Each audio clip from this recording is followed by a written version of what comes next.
Less a newscaster than a latter-day Rod Serling standing before a scene of Clown World like the Twilight Zone host coming into focus in front of one of his fever dream scenarios. This is the Daniel Natal Show.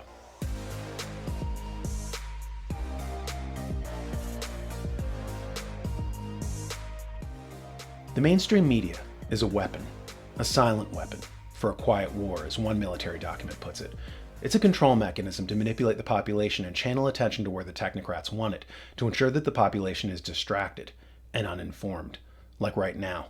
The media is desperate for us to talk about the George Floyd trial and the officer who was just convicted, even though the evidence didn't seem to justify it.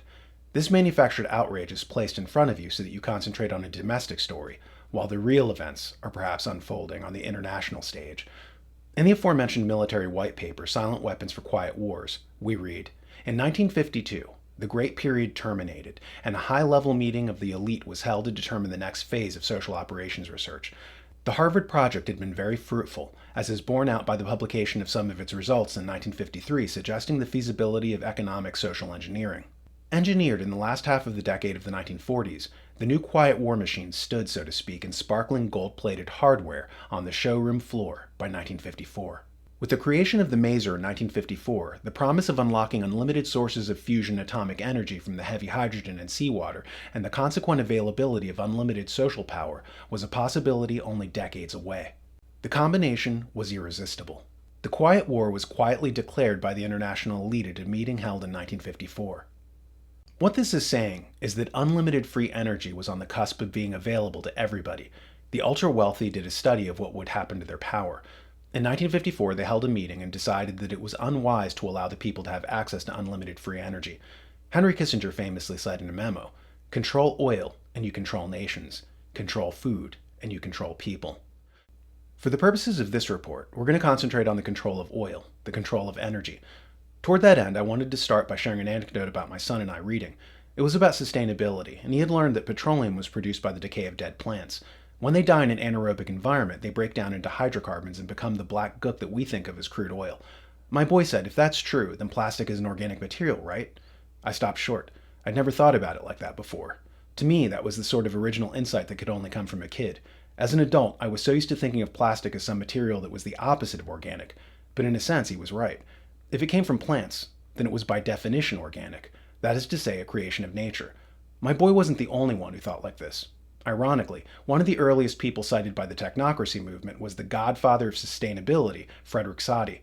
What's interesting is that by today's standards, he would be accused of heresy, because in his 1920 book, Wealth, Virtual Wealth, and Debt, he wrote, all of the requirements of pre-scientific men were met out of the solar energy of their own times.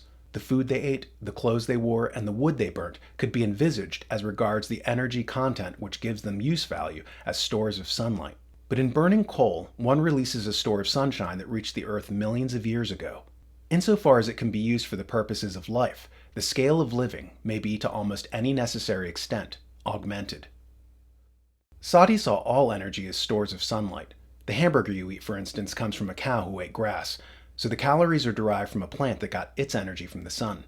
So that coal, like the petroleum it's related to, is stored solar energy. Likewise, it's by definition a green source of energy and renewable. So long as plants die, it's renewable. So long as vegetation is green, it's a green source of energy.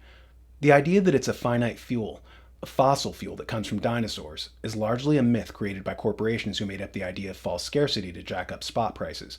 Fletcher Prouty was a chief of special operations for the Joint Chiefs of Staff under Kennedy. Hear him talk about it here.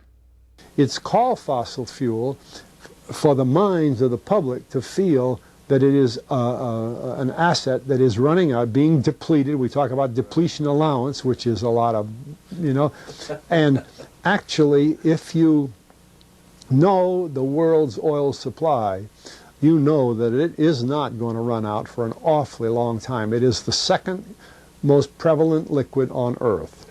And we haven't begun to dig.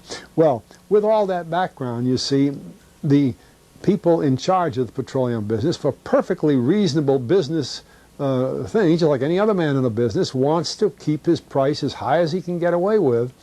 And the way to do is just say, well, there's no more. The last barrel is going to cost $1,000, and then it's all done. The point being that oil is not the finite material you were always told it was. Nor is it some pernicious non-terrestrial energy source like the schools and media have convinced you.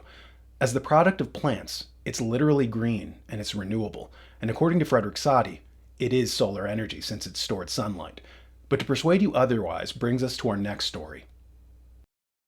In her book, Thinking in Systems, sustainability pioneer Donella Meadows warns of linear thinking. She says that a linear conception of systems leads to collapse, since reality isn't linear, it's exponential. She gives an example of linear thinking in her book when she talks about the spruce budworm and how they were threatening trees, so forest rangers tried to kill them with pesticides. The result, however, was that there were more spruce budworms after spraying than before. Why? Because the forestry official assumed that there were just two variables, the worm and the pesticide.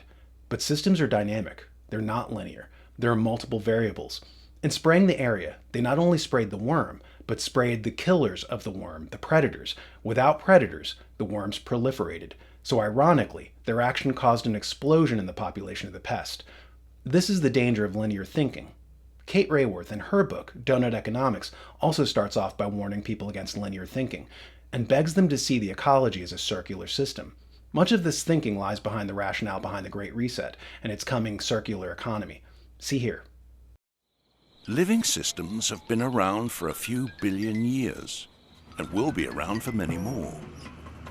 In the living world, there's no landfill. Instead, materials flow. One species' waste is another's food, energy is provided by the sun, things grow, then die, and nutrients return to the soil safely. And it works.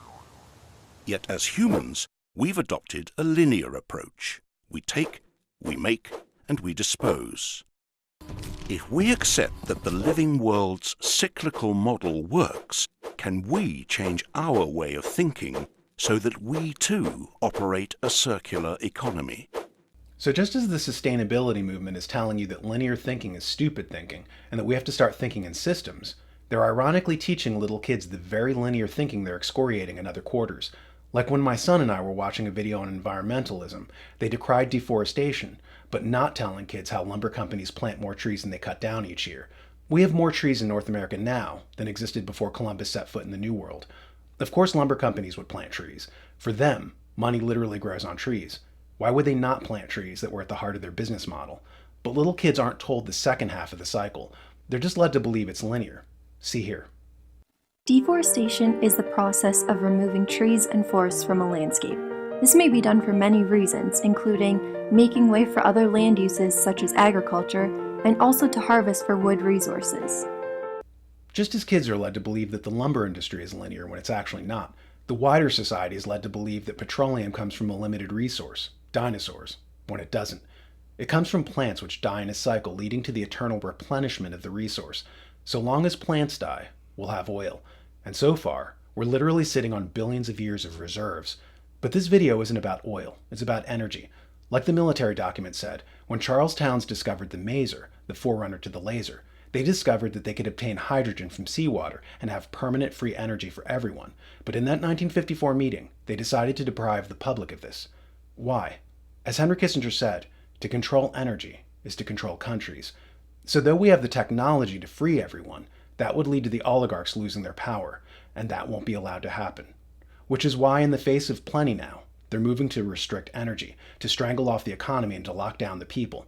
This is what's behind the Paris Climate Accords and why Biden raced to undo Trump's decoupling of America from that treaty. It's also why he stopped the Keystone Pipeline, or why Pete Buttigieg raced to suggest taxing Americans by the mile they drove to cripple the working class who make their money from trucking or in the gig economy as Uber drivers or FedEx employees. In a digression, China was terrified when America increased the global oil supply with fracking. This brought energy costs down in America. It might be good to stop here and point out that price has three main elements: the cost of capital, the cost of rent, and the cost of labor. Lower any one of these, and you can make a product cheaper. China has lowered the cost of labor by using slaves. As a result, they can produce TVs cheaper than American competitors, or sneakers, or lawnmowers. Under Trump, fracking was encouraged, and as a result, America obtained a competitive advantage. Energy costs businesses more than even labor, so by making energy cheaper, it created a magnetic pull to attract manufacturing plants back to the United States. China, understandably, didn't like this. So they backed candidates who would hobble the American energy sector with legislation like the Green New Deal, which Alexandria Ocasio-Cortez's chief of staff admitted was not about environmentalism, but about sabotaging America's economy. Canadian energy expert Marin Katusa makes this point in his book, The Colder War, saying that American companies aren't losing on the global market because of inferior products, talent, or ingenuity, but because of legislation which denies them permits and licensing to carry out their operations. Legislation, by the way, that is linked to American politicians who get kickbacks from foreign energy companies, like Hillary Clinton getting money from Russia to undermine America's energy sector, or Joe Biden getting kickbacks from Russian, Ukrainian, and Chinese energy companies to enact legislation that will hobble U.S. companies. So they get rich, as the rest of the country around them gets poor. This is the scam. Remember, when the U.S. economy cratered after the 2008 financial collapse, only the energy sector created high-paying jobs that were outstripping everything else. Now all that is being reversed, and it gets back to what we were talking about at the outset: silent weapons for quiet wars. The silent weapon in question was the media. The military document explains how it was weaponized to manipulate the public and keep them ignorant in the interests of a global power elite. So while the media wants to gin up race riots and have you talking about that, we invite you to start thinking about what they're trying to distract you away from. Because controlling you doesn't simply mean this. It also means this. Could reading the New American Magazine boost your heart health, support your immune system, and help you lose 20 pounds of unsightly fat?